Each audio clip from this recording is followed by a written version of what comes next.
Excerpt of the suffragettes from the Tea Parties to Prison. Gluck.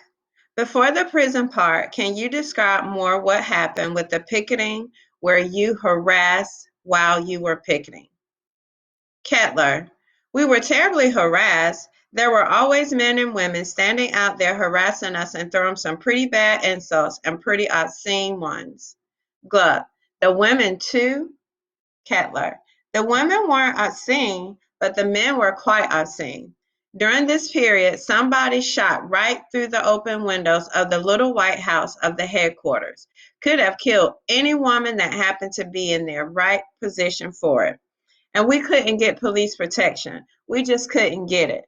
The police, as I said, left us alone. But when the crowd got too noisy and the police couldn't get rid of them, then they hauled us in for obstructing traffic.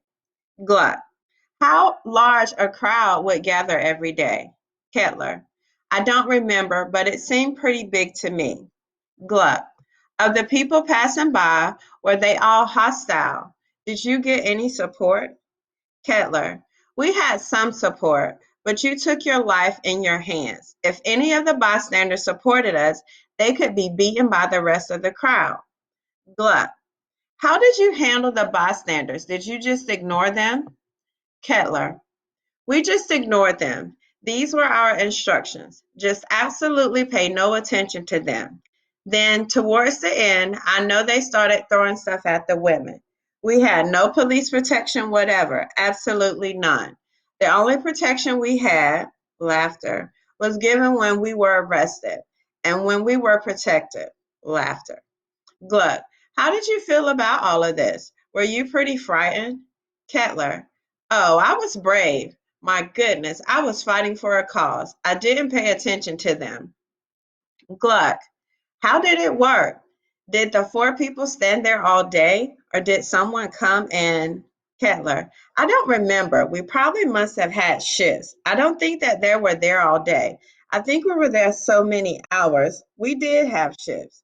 We did. Doris Stevenson say about it. Do you recall? Do you know? I had two books and I gave them both away. I'm like that.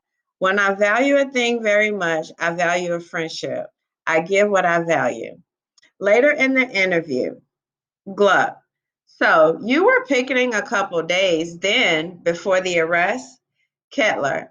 I don't really know how long I picketed. I cannot tell you that. I do not remember. On one of the picketing days, the police hauled us in and took us to jail.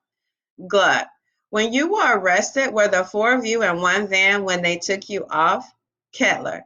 I suppose so. Or one car, whatever it was. All four of us would be arrested at one time.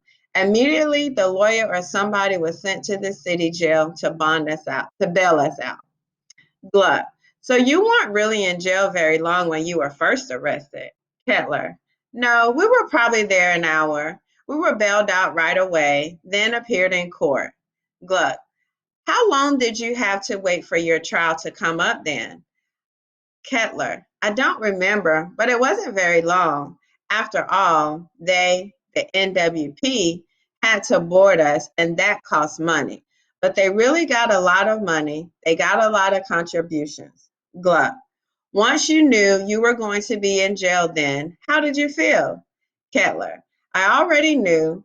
As I said, I knew it when I was in New York because Catherine told me. She said, you might go to jail, you might be arrested. I said, that's all right, but I could not have gone again to jail.